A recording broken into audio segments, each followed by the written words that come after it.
Hi friends, dreamers ಇಂಗ್ಲೀಷ್ಗೆ ಸ್ವಾಗತ. ಇಂದಿನ ದಿನ ನಾವು ಬಹುಮುಖ್ಯವಾದಂಥ ಟಾಪಿಕ್ ಡೈರೆಕ್ಟ್ ಆ್ಯಂಡ್ ಇಂಡೈರೆಕ್ಟ್ ಸ್ಪೀಚನ್ನು ನೋಡೋಣ. ಈಗಾಗಲೇ ನಾನು ಅನೇಕ ವಿಡಿಯೋಗಳನ್ನು ಗ್ರಾಮರ್ ಮೇಲೆ ಅಪ್ಲೋಡ್ ಮಾಡಿದ್ದೀನಿ. ಟೆನ್ಸ್ಗಳು ಇರ್ಬೋದು, ಆ್ಯಕ್ಟಿವ್ ವಾಯ್ಸ್, ಪ್ಯಾಸಿವ್ ವಾಯ್ಸ್ ಇರ್ಬೋದು, ಪಾರ್ಟ್ಸ್ ಆಫ್ ಸ್ಪೀಚ್ ಇರ್ಬೋದು, ಇನ್ನೊಂದು ಲಿಟ್ರೇಚರಿನ ಮೇಲೆ ಹಲವು ವಿಡಿಯೋಗಳು ಇರಬಹುದು. ಪಿ ಯು ಸಿಗಾಗಿ, ಡಿಗ್ರಿಗಾಗಿ ಎಲ್ಲ ರೀತಿಯ ವಿಡಿಯೋಗಳನ್ನ ಅಪ್ಲೋಡ್ ಮಾಡಿದ್ದೀನಿ. ಸೊ ನನ್ನ ವಿಡಿಯೋಗಳನ್ನು ನೀವು ನೋಡಿ, ನನ್ನ ವಿಡಿಯೋಗಳನ್ನು ಬಿಗಿನಿಂಗಿಂದ ಎಂಡ್ವರೆಗೆ ನೋಡೋದ್ರಿಂದ ನಿಮಗೆ ಹಲವು ವಿಷಯಗಳು ತುಂಬ ಈಸಿಯಾಗಿ ಅರ್ಥ ಆಗುತ್ತೆ. I hope that you will do it. So ನಾವು let start direct and indirect speech ಅಂತ. ಸೊ ಇಲ್ಲಿ ನಾವು ಏನು ಮಾಡೋಣ ಅಂತಂದರೆ, ಈ ಡೈರೆಕ್ಟ್ ಆ್ಯಂಡ್ ಇಂಡೈರೆಕ್ಟ್ ಸ್ಪೀಚ್ ಅಂದರೆ ಏನು ಅನ್ನೋದನ್ನು ಸ್ವಲ್ಪ ಹಾಗೆ ರಿಮೈಂಡ್ ಮಾಡ್ತಾ ಹೋಗೋಣ, ಹಾಗೆ ನೋಡ್ಕೊಳ್ಳೋಣ ಏನಿರ್ಬೋದು ಇದು ಡೈರೆಕ್ಟ್ ಮತ್ತು ಇಂಡೈರೆಕ್ಟ್ ಸ್ಪೀಚ್ ಅಂತ. ಸೊ ಡೈರೆಕ್ಟ್ ಸ್ಪೀಚ್ ಅಂತಂದರೆ ಯಾವತ್ತು ಒಬ್ಬ ವ್ಯಕ್ತಿಯ ನೇರವಾದ ಮಾತುಗಳಿಗೆ ನಾವು ಡೈರೆಕ್ಟ್ ಸ್ಪೀಚ್ ಅಂತ ಕರಿತೀವಿ.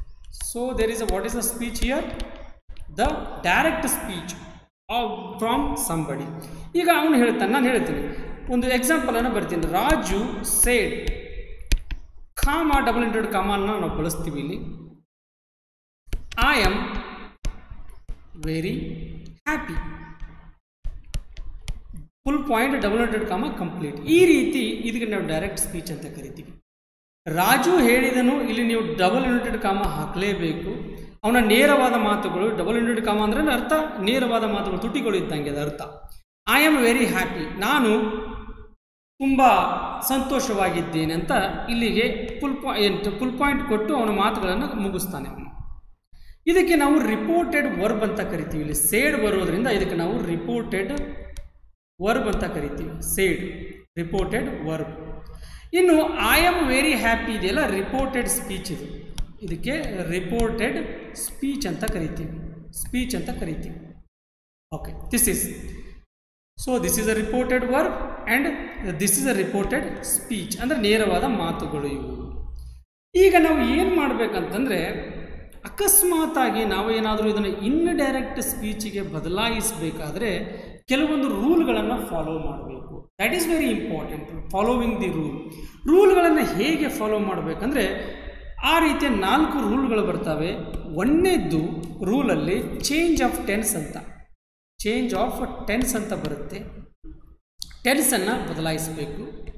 ಎರಡನೇದು ಚೇಂಜ್ ಆಫ್ ಆಕ್ಸುಲರಿ ಅಂತ ಬರುತ್ತೆ.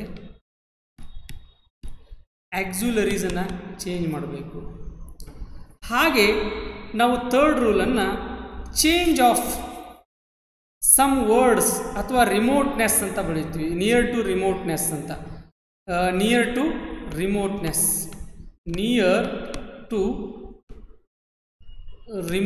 ಅಂತ ಬಳಸ್ತೀವಿ. ಇವನ್ನೆಲ್ಲ ಆಲ್ರೆಡಿ ನಾನು ಬರೆದಿದ್ದೀನಿ, ಸುಮ್ಮನೆ ನಿಮಗೆ ಹೇಳ್ತಾ ಇದ್ದೀನಿ ಏನಂತ. ರಿಮೋಟ್ನೆಸ್ ಅನ್ನು ಬಳಸ್ತೀವಿ. ಹಾಗೆ ಚೇಂಜ್ ಆಫ್ ಪ್ರೊನೌನ್ ಅನ್ನು ಬರೀತೀವಿ. Change of pronoun. ಸೊ ಇವು ತುಂಬ ಇಂಪಾರ್ಟೆಂಟ್ ಆಗಿರೋದು. ಯಾವುದಂದರೆ, ಒಂದು ಟೆನ್ಸನ್ನು ಚೇಂಜ್ ಮಾಡಬೇಕು, ಎರಡನೇದು ಆಕ್ಸುಲರಿನ ಚೇಂಜ್ ಮಾಡಬೇಕು, ನೆಕ್ಸ್ಟು ಥರ್ಡ್ ಒನ್ ಸಮ್ ವರ್ಡ್ಸನ್ನು ಚೇಂಜ್ ಮಾಡಬೇಕು, ನೆಕ್ಸ್ಟ್ ಫೋರ್ತ್ ಒನ್ನು ಏನು ಮಾಡಬೇಕಂದ್ರೆ ಈ ಪ್ರೊನೌನನ್ನು ಚೇಂಜ್ ಮಾಡಬೇಕು. ಕೆಲವೊಂದು ಪ್ರೊನೌನನ್ನು ಚೇಂಜ್ ಮಾಡಬೇಕು. ಈ ರೀತಿ ಚೇಂಜ್ ಮಾಡೋದಕ್ಕೆ ನಾವು ಏನಂದರೆ ಈ ರೂಲ್ಸಲ್ಲಿ ನೋಡ್ತೀವಿ. ಹೇಗೆ ಅವುಗಳನ್ನು ನಾವು ಚೇಂಜ್ ಮಾಡ್ಬೋದು ಈಗ ಅನ್ನೋದನ್ನು ಒಂದೊಂದಾಗಿ ನೋಡ್ತಾ ಹೋಗೋಣ. First change in the first slide it is change of tense ಅಂತ. ಟೆನ್ಸನ್ನು ನಾವು ಚೇಂಜ್ ಮಾಡಬೇಕು. ಹೇಗೆ ಚೇಂಜ್ ಮಾಡಬೇಕಂದ್ರೆ, ಈ ಸಿಂಪಲ್ ಪ್ರೆಸೆಂಟ್ ಇರುವಂಥ ಎಲ್ಲ ಟೆನ್ಸ್ಗಳು ಪಾಸ್ಟ್ಗೆ ಚೇಂಜ್ ಆಗ್ತವೆ. ಇದನ್ನು ನೆನಪಿಟ್ಕೋಬೇಕು. ಅಂದರೆ ಎಲ್ಲ ಪ್ರೆಸೆಂಟ್, ಸಿಂಪಲ್ ಪ್ರೆಸೆಂಟ್ ಟೆನ್ಸ್ ಇದ್ದಿದ್ದು simple past, present continuous past continuous, present perfect past perfect, present perfect continuous past perfect continuous tense. ಈಗ ಎಲ್ಲ ಇರ್ತಕ್ಕಂಥ ಪ್ರೆಸೆಂಟ್ಗಳು ಪಾಸ್ಟ್ಗೆ ಚೇಂಜ್ ಆಗ್ತವೆ. ಇನ್ನು ಪಾಸ್ಟ್ ಎಲ್ಲಿ ಹೋಗ್ತವೆ? ಪಾಸ್ಟ್ಗಳು ಎಲ್ಲ ಪರ್ಫೆಕ್ಟ್ಗೆ ಚೇಂಜ್ ಆಗ್ತವೆ. ಅಂದರೆ ಸಿಂಪಲ್ ಪಾಸ್ಟ್ ಇದ್ದರೆ ಪಾಸ್ಟ್ ಪರ್ಫೆಕ್ಟ್, ಪಾಸ್ಟ್ ಕಂಟಿನ್ಯೂಸ್ ಇದ್ದರೆ past perfect continuous, past perfect ಇದ್ದರೆ ಸೇಮ್ ಪಾಸ್ಟ್ ಪರ್ಫೆಕ್ಟ್ ಆಗಿ ಉಳಿಯುತ್ತೆ. ಸೊ ಪಾಸ್ಟ್ ಪರ್ಫೆಕ್ಟ್ ಕಂಟಿನ್ಯೂಸ್ ಇದ್ದರೆ ಪಾಸ್ಟ್ ಪರ್ಫೆಕ್ಟ್ ಕಂಟಿನ್ಯೂಸ್. ಈ ರೀತಿ ಎಲ್ಲ ಪ್ರೆಸೆಂಟ್ಗಳು ಪಾಸ್ಟ್ ಆಗ್ತವೆ, ಪಾಸ್ಟ್ಗಳು ಪರ್ಫೆಕ್ಟ್ ಆಗ್ತವೆ. So that is the change of ಟೆನ್ಸಿನ ಮೊದಲನೇ rule. Simple present tense simple past, present continuous past continuous, present perfect past perfect, present perfect continuous tense past perfect continuous tense, simple past past perfect. ಈ ಎಲ್ಲ ಪಾಸ್ಟ್ಗಳು past ಪರ್ಫೆಕ್ಟ್ಗಾಗಿ start ಆಗ್ತವೆ. Past continuous, past perfect continuous. Past perfect tense ಇದು ಹಾಗೆ past perfect ಟೆನ್ಸೇ ಇರುತ್ತೆ. Past perfect continuous ಇದು ಪಾಸ್ಟ್ ಪರ್ಫೆಕ್ಟ್ ಕಂಟಿನ್ಯೂಸ್ ಟೆನ್ಸ್. ಇದು ರೂಲ್ ನಂಬರ್ 1. ಇನ್ನು ರೂಲ್ ನಂಬರ್ 2 ಏನಂದರೆ ಚೇಂಜ್ ಆಫ್ ಆಕ್ಸುಲರಿಗಳನ್ನು ಚೇಂಜ್ ಮಾಡಬೇಕು. ಅಂದರೆ ಪ್ರೈಮರಿ ಆಕ್ಸುಲರಿ ಅಂದರೆ ಹೆಲ್ಪಿಂಗ್ ವರ್ಬ್ ಬರ್ತವೆ, ಮಾಡಲ್ ಆಕ್ಸುಲರೀಸ್ ಅಂದರೆ ಕ್ಯಾನ್, ಕುಡ್, ಮೇ, ಮೈಟ್ ಈ ರೀತಿಗಳು ಬರ್ತವೆ. ಇಲ್ಲ ನಾವು ಆ್ಯಮ್, ಈಸ್ ಇದ್ದರೆ ಅಫ್ಕೋರ್ಸ್ ಅದು ವಾಸ್ ಆಗಬೇಕು, ಪಾಸ್ಟ್ ಆಗಬೇಕು. ಆರ್ ಇದ್ದರೆ ವೇರ್ ಆಗಬೇಕು. ಇಲ್ಲಿ ಹ್ಯಾವ್, ಹ್ಯಾಸ್, ಹ್ಯಾಡ್, ಡಿಡ್ಗಳು ಬಂದರೆ ಇಲ್ಲಿ ಹ್ಯಾಡ್ ಆಗುತ್ತೆ. ಈ ಆಕ್ಸುಲರಿ ಅಂತಲೂ ಕರಿಬೋದು. ನಾವು ಇದಕ್ಕೆ ಪ್ರೆಸೆಂಟ್ ಪರ್ಫೆಕ್ಟಲ್ಲಿ ನಾವು ಬಳಸ್ತೀವಿ. ಈಗ ಡೂ, ಡಸ್ ಇದ್ದರೆ ಅಲ್ಲಿ ನಾವು ಡಿಡ್ಡನ್ನು ಬಳಸಬೇಕು. ಸಿಂಪಲ್ ಇದ್ದಿದ್ದು ಸಿಂಪಲ್ ಪಾಸ್ಟ್ ಆಗುತ್ತೆ, ಸಿಂಪಲ್ ಪ್ರೆಸೆಂಟ್ ಇದ್ದಿದ್ದು. Will modal auxiliary would, shall should, can could, may might, must ಇದ್ದರೆ ಹ್ಯಾಡ್ ಟುಗಳನ್ನು ಬಳಸ್ಬೋದು. ಇಲ್ಲ ಕೆಲವೊಮ್ಮೆ ಮಸ್ಟನ್ನೇ ಬಳಸ್ತೀವಿ, ನಾವು ಶುಡ್ಡನ್ನೇ ಬಳಸ್ತೀವಿ. ಇನ್ನು were present perfect present tense ಇದ್ದರೆ ಬರೀ ಪಾಸ್ಟ್ ಟೆನ್ಸ್ ಇದ್ದರೆ, ಪಾಸ್ಟ್ ಟೆನ್ಸ್ ಅಂತಂದರೆ to be form. Was were ಇದ್ದರೆ ಇದು ನೆನಪಿಟ್ಕೋಬೇಕು, ಇದು ಹ್ಯಾಡ್ ಬೀನ್ ಆಗುತ್ತೆ. ವಾಸ್ ವೇರ್ ಬಂದರೆ ಹ್ಯಾಡ್ ಬೀನ್ ಅಂದರೆ ಪಾಸ್ಟ್ ಇದ್ದು ಪರ್ಫೆಕ್ಟ್ ಆಗುತ್ತೆ ಅಂದಂಗೆ. ಇನ್ನು ಶುಡ್ ಆಗಿರುತ್ತೆ. ಹ್ಯಾಡ್ ಪಾಸ್ಟ್ ಆಲ್ರೆಡಿ ಹ್ಯಾಡ್ ಆಗಿದೆ, ಅದು ಮತ್ತೆ ಚೇಂಜ್ ಆಗಲ್ಲ. ಈ ಕಡೆ ಇರೋದು ಆ ಕಡೆ ಚೇಂಜ್ ಆಗುತ್ತೆ, ಆ ಕಡೆಯಿಂದ ಈ ಕಡೆ ಚೇಂಜ್ ಆಗಲ್ಲ. ವುಡ್ ಇದ್ದಿದ್ದು ವುಡ್ ಆಗಿ ಉಳಿಯುತ್ತೆ, ಕುಡ್ ಇದ್ದಿದ್ದು ಕುಡ್ ಆಗೇ ಇರುತ್ತೆ. ಸೊ ಪಾಸ್ಟ್ ಇದ್ದಿದ್ದು ಯಾವುಗಳು ಚೇಂಜ್ ಆಗಲ್ಲ, ಪ್ರೆಸೆಂಟ್ ಇರೋದು ಎಲ್ಲನೂ ಚೇಂಜ್ ಆಗುತ್ತೆ. This is a second rule. And third rule ಅಂದರೆ ಚೇಂಜ್ ಆಫ್ ಅ ಪ್ರೊನೌನ್. ಈ ಪ್ರೊನೌನ್ಗಳನ್ನು ನಾವು ಅಕಾರ್ಡಿಂಗ್ ಟು ಸೆಂಟೆನ್ಸ್ ಪ್ರಕಾರ ನೋಡ್ತೀವಿ. ಸುಮ್ಮನೆ ಹಾಗೆ ನಾನು ಬರೆದಿದ್ದೀನಿ, ಅಲ್ಲೇ ನಾವು ನೋಡ್ತಾ ಹೋಗೋಣ. ಪ್ರಾಕ್ಟಿಕಲ್ ಆಗಿ ನೋಡ್ತಾ ನಾವು ಹೋಗೋಣ. ಪ್ರೊನೌನ್ಗಳು ಕೆಲವೊಮ್ಮೆ ಇದ್ದಿದ್ದು ನಾನು, ರಾಜು ಹೇಳಿದನು ನಾನು ಅಂತ ರಾಜು ಹೇಳಿರ್ತಾನೆ. ಅಂದರೆ ಇಲ್ಲಿ ಅರ್ಥ ಯಾರು, ನಾನು ಅಂದರೆ ಅವನು ರಾಜು ಆಗಿರ್ತಾನೆ, ಅಂದರೆ ಅವನಿಗೆ ಹೀ ಬರುತ್ತೆ. ಅವಳು ಮೇರಿ ಇರ್ತಾಳೆ, ಒಂದು ಹುಡುಗಿ ನಾನು ಅಂತ ಹೇಳಿರ್ತಾಳೆ, ಅದರ ಅರ್ಥ ಶೀ ಇರ್ತಾಳೆ. ಯು ಕೆಲವೊಮ್ಮೆ ಹೀ ಆಗ್ಬೋದು, ಶಿ ಆಗ್ಬೋದು, ದೇ ಆಗ್ಬೋದು. ಈ ರೀತಿ ದೇ ಈ ರೀತಿ ಚೇಂಜ್ ಆಗ್ತಾ ಹೋಗುತ್ತೆ. ಚೇಂಜ್ ಆಫ್ ಅ ಪ್ರೊನೌನ್, ಇದು ರೂಲ್ ನಂಬರ್ 3.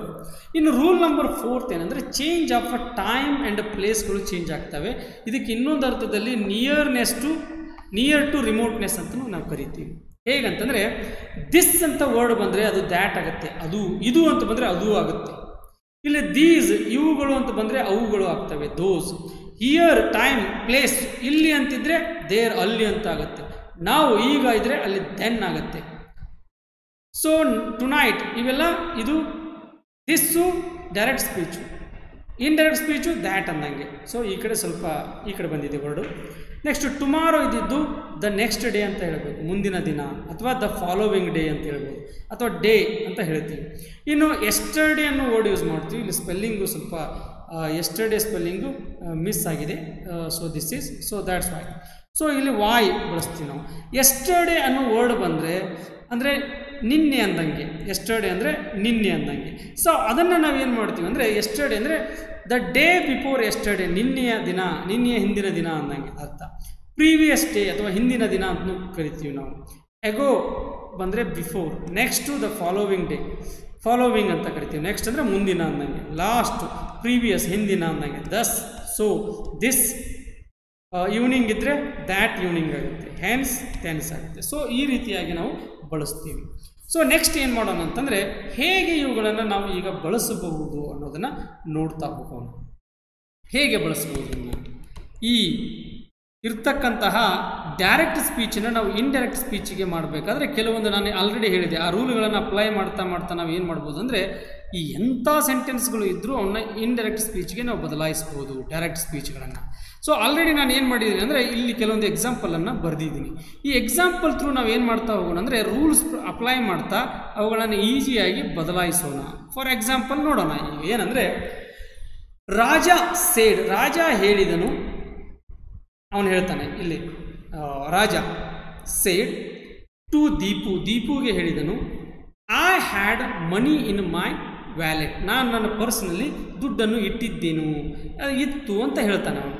ಇಲ್ಲಿ ಏನು ಮಾಡಬೇಕಂದ್ರೆ ನಾವು ಫಸ್ಟು ರಿಪೋರ್ಟೆಡ್ ವರ್ಬನ್ನು ಚೇಂಜ್ ಮಾಡ್ಕೋಬೇಕು. ರಿಪೋರ್ಟೆಡ್ ವರ್ಬ್ಗಳು ಏನಂದರೆ ಅಸರ್ಟಿವ್ ಸೆಂಟೆನ್ಸ್ ಅಂತ ಇದ್ದರೆ ರಿಪೋರ್ಟೆಡ್ ವರ್ಬ್ಗಳು ಆ್ಯಸ್ ಯೂಶುವಲ್ಲು ಸೇಮ್ ಆಗಿರ್ತವೆ. ಹೇಗೆ ಸೇಮ್ ಇರ್ತವೆ ಅಂತಂದರೆ ಇಲ್ಲಿ ಎಕ್ಸಾಂಪಲ್ ಇದೆ ಹೇಳಿದ್ದೀನಿ. ಅಸರ್ಟಿವ್ ಸೆಂಟೆನ್ಸ್ ಅಂತ ಬಂದರೆ ಅಲ್ಲಿ ರಿಪೋರ್ಟೆಡ್ ವರ್ಬ್ಗಳು ಸೇಡನ್ನು ಬಳಸ್ಬೋದು, ಟೋಲ್ಡನ್ನು ಬಳಸ್ಬೋದು, ಅಸರ್ಟೆಡ್ ಅಂತ ಬಳಸ್ಬೋದು, ರಿಪ್ಲೈಡ್ ಅಂತ ಬಳಸ್ಬೋದು. ಈ ರೀತಿ ನಾವು ರಿಪೋರ್ಟೆಡ್ ವರ್ಬನ್ನು ಬಳಸ್ತೀವಿ. ಇಲ್ಲಿ ಏನು ಮಾಡಬೇಕಂದ್ರೆ ನಾವು ಇನ್ವರ್ಟೆಡ್ ಕಾಮನ್ನು ತೆಗೆದು ಹಾಕಿಬಿಡ್ಬೇಕು. ತೆಗೆದುಹಾಕಿ ಇಲ್ಲಿ ಕಂಪಲ್ಸರಿಯಾಗಿ ನಾವು ಏನು ಮಾಡಬೇಕು ಅಂದರೆ ಒಂದು ಇಂಡೈರೆಕ್ಟ್ ಸ್ಪೀಚ್ ಮಾಡಬೇಕಾದ್ರೆ ಇಲ್ಲಿ ದ್ಯಾಟನ್ನು ಬಳಸಬೇಕು. ಇಲ್ಲಿ ನಾನು ಪ್ರಾಕ್ಟಿಕಲ್ ಆಗಿ ಹೇಳ್ತೀನಿ, ನಾನು ಸುಮ್ಮನೆ ಹಾಗೆ ಎಕ್ಸಾಂಪಲ್ ನಿಮಗೆ ಕೊಡ್ತಾ ಇದ್ದೀನಿ. ಸೊ ಬಟ್ ಪ್ರಾಕ್ಟಿಕಲ್ ಆಗಿ ಹೇಳ್ತೀನಿ ಏನನ್ನೋದು ನೋಡೋಣ. Raju said Deepu I had money in my wallet ಅಂತ ಹೇಳ್ತಾನೆ. ನನ್ನ ಪರ್ಸಲ್ಲಿ ದುಡ್ಡಿತ್ತು ಅಂತ ರಾಜು ದೀಪುಗೆ ಹೇಳಿದ. ಇಲ್ಲಿ ಆಯ್ ಅಂದರೆ ಯಾರು? ಇವರು ಆಯ್ ಅಂದರೆ ರಾಜು ಅನ್ನೋಕ್ಕೆ. ರಾಜುನಿಗೆ ಯಾವುದು ಬರುತ್ತೆ? ಇಲ್ಲಿ ಪ್ರನೌನು ಹೀ ಬರುತ್ತೆ. ಏನು ಬರುತ್ತೆ? ಹೀ ಬರುತ್ತೆ. ಸೊ ಇದನ್ನು ನಾವು ಏನು ಮಾಡಬೇಕಂದ್ರೆ ಇದನ್ನು ಇಂಡೈರೆಕ್ಟ್ ಮಾಡಬೇಕಾದ್ರೆ ಇಲ್ಲಿ ಹಾಕ್ಕೊಂಡ್ಬಿಡ್ಬೇಕು. ಏನಂತ? ರಾಜು ಸೇಡ್ ಟು ದೀಪು ಇಲ್ಲಿ ಬರೋದು. ಇಲ್ಲಿ ದ್ಯಾಟನ್ನು ಬಳಸಬೇಕು. ನೀವು ನೆನಪಿಟ್ಕೋಬೇಕು, ಅಸರ್ಟಿವ್ ಸೆಂಟೆನ್ಸ್ ಬಂದರೆ ಕಂಪಲ್ಸರಿಯಾಗಿ ನಾವು ದ್ಯಾಟನ್ನು ಬಳಸಲೇಬೇಕು. ದ್ಯಾಟನ್ನು ಬಳಸ್ತಾ ಇದ್ದರೆ ಅದು ಅಸರ್ಟಿವ್ ಸೆಂಟೆನ್ಸ್ ಅಂತ ಕರೆಯಲ್ಲ. So Raju said to Deepu that. ಇಲ್ಲಿಗೆ ಬಂದು ನಾವೀಗ ರೂಲನ್ನು ಅಪ್ಲೈ ಮಾಡಬೇಕು. ಫಸ್ಟು ಚೇಂಜ್ ಆಫ್ ಪ್ರನೌನನ್ನು ಅಪ್ಲೈ ಮಾಡೋಣ. ಏನಿದೆ ಪ್ರನೌನ್? ಆಯ್ ಅಂದರೆ ಯಾರು? ಇಲ್ಲಿ ಆಯ್ ಅಂದರೆ ನಿಜವಾಗಲೂ ರಾಜು ಅನ್ನಂಗೆ, ಅಂದರೆ ಅದು ಹೀ ಆಗುತ್ತೆ. ನೆನಪಿಟ್ಕೋಬೇಕು, ಹೀ ಆಯಿತು, ರಾಜು ಹೀ ಬಂದ. ಇಲ್ಲಿ ಹ್ಯಾಡ್ ಚೇಂಜ್ ಆಗಲ್ಲ, ಯಾಕಂದರೆ ಆಲ್ರೆಡಿ ಅದು ಪರ್ಫೆಕ್ಟಲ್ಲಿ ಇದೆ ಹ್ಯಾಡ್. ಅದಕ್ಕೆ ಹೇಗಿದ್ದೆ ಹಾಗೆ ಹಾಕ್ಕೋಬೇಕು. ಹೀ had money, he had money ಇನ್. ಇಲ್ಲಿ ಮೈ ಪಾಕೆಟ್ ಅಂತಿದೆ. ಮಾಯ್ ಅಂದರೆ ಯಾರು? ತನ್ನ ಪಾಕೆಟ್ ಅಂದರೆ ರಾಜುನ ಪಾಕೆಟ್. ಅಂದರೆ ಮಾ ಇದ್ದಿದ್ದು ಏನಾಗುತ್ತೆ ಅಂದರೆ ಹೀಸ್ ಆಗುತ್ತೆ. ಇದು ಚೇಂಜ್ ಆಗುತ್ತೆ, ಅಂದರೆ his pocket, his pocket. Raju ದೀಪುಗೆ ಹೇಳಿದನು ದ್ಯಾಟ್ ಏನೆಂದರೆ he had money in his a pocket. ಹಣ ಅವನ ಪಾಕೆಟಿನಲ್ಲಿ ಇತ್ತೆಂದು ರಾಜು ದೀಪುಗೆ ಹೇಳಿದನು. So this is the sentence. So ಇಲ್ಲಿ ಏನು ಮಾಡಿದ್ವಿ? ಚೇಂಜ್ ಆಫ್ ಪ್ರನೌನ್ನ ಚೇಂಜ್ ಮಾಡಿದ್ವಿ. ಇನ್ನು ಆಕ್ಸುಲರಿ ಚೇಂಜ್ ಆಗಲಿಲ್ಲ, ಯಾಕಂದರೆ ಹ್ಯಾಡು ಆಲ್ರೆಡಿ ಪಾಸ್ಟ್ ಇರೋದ್ರಿಂದ ಹ್ಯಾಡ್ ಆಗಿ ಉಳಿಯಿತು. ಇನ್ನು ಮಾ ಇದ್ದಿದ್ದು ಹೀಸ್ ಆಯಿತು, ಯಾಕಂದರೆ ರಾಜು, ಅದಕ್ಕೆ ಹೀಸ್ ಪಾಕೆಟ್. ಸೊ ಹೀಗೆ ನಾವು ಬರಿತೀವಿ ಈ ಸೆಂಟೆನ್ಸ್ಗಳನ್ನು. ಸೊ ಅದೇ Raju told Deepu that he had money in his a wallet. Wallet ಅಂತಂದರೆ ಸೊ ನಾನು ಪಾಕೆಟ್ ಅಂತ ಬರೆದಿದ್ದೀನಿ, ಇದಕ್ಕೆ ನೀವು ವ್ಯಾಲೆಟ್ ಅಂತಲೂ ಬರ್ಕೋಬೋದು. ವ್ಯಾಲೆಟ್ ಅಂದರೂ ಒಂದೇ, ಪಾಕೆಟ್ ಅಂದರೂ ಒಂದೇ ಇದು. ನೆಕ್ಸ್ಟ್ ಇನ್ನೊಂದು ಸೆಂಟೆನ್ಸ್ ಇದೆ. ದೇ ಸೇಡ್ ಅವರು ಹೇಳಿದರು V are participating in the competition. ನಾವು ಕಾಂಪಿಟೇಷನ್ದಲ್ಲಿ ಪಾರ್ಟಿಸಿಪೇಟ್ ಮಾಡುತ್ತಿದ್ದೇವೆ ಅಂತ ಹೇಳಿದರು, ನಾವು ಭಾಗವಹಿಸುತ್ತಿದ್ದೇವೆ ಅಂತ ಹೇಳಿದರು. ಇಲ್ಲಿ ನಾವು ಏನು ಮಾಡಬೇಕು? As usual they said that ಅಂತ ತಗೋಬೇಕು, ಯಾಕಂದರೆ ಇದು ರೂಲ್ ಇದೆ. ಇಲ್ಲಿ ದ್ಯಾಟ್ ಬಳಸಬೇಕು ಅಸರ್ಟಿವ್ ಸೆಂಟೆನ್ಸಲ್ಲಿ. ಈಗ ನೆಕ್ಸ್ಟು ನೋಡ್ಬೇಕು, ಚೇಂಜ್ ಆಫ್ ಪ್ರನೌನ್ ನೋಡಬೇಕು. ವಿ ಅಂದರೆ ಯಾರು?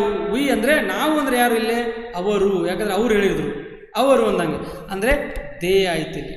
ಇನ್ನು ನೆಕ್ಸ್ಟು ಆರ್ ಇದೆ, ಹೆಲ್ಪಿಂಗ್ ವರ್ಬ್ ಆರ್ ಇದೆ, ಅಂದರೆ ಪ್ರೆಸೆಂಟ್ ಕಂಟಿನ್ಯೂಸ್ ಇದೆ. R participating. ಇದನ್ನು ಏನು ಮಾಡಬೇಕಂದ್ರೆ ಪಾಸ್ಟ್ ಕಂಟಿನ್ಯೂಸನ್ನು ಮಾಡಬೇಕು, ಅಂದರೆ ವೇರ್ ಅಂತ ತಗೋಬೇಕು. ದೇ ವೇರ್ ಪಾರ್ಟಿಸಿಪೇಟಿಂಗ್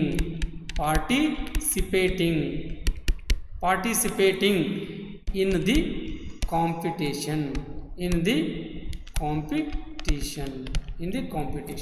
ಸೊ ಈ ರೀತಿ ನಾವೇನು ಮಾಡ್ತೀವಿ ಅಂದರೆ ಅದನ್ನು ಇಂಡೈರೆಕ್ಟ್ ಸ್ಪೀಚಿಗೆ ಬದಲಾಯಿಸ್ತೀವಿ. ಈ ಪ್ರೆಸೆಂಟ್ ಕಂಟಿನ್ಯೂಸ್ ಇರೋದನ್ನು ನಾವು ವೇರ್ ಹಾಕ್ಕೊಂಡು ಪಾಸ್ಟ್ ಕಂಟಿನ್ಯೂಸ್ ಮಾಡ್ಕೊಂಡಿವಿ. ಅಂದರೆ change of pronoun, change of tense, ಮತ್ತು ಇನ್ನು ಕೆಲವು ವರ್ಡ್ಗಳು ಇಲ್ಲ ಇಲ್ಲಿ ಚೇಂಜ್ ಮಾಡೋಕ್ಕೆ, ಅದಕ್ಕಾಗಿ ನಾವು ಮಾಡಿಲ್ಲ.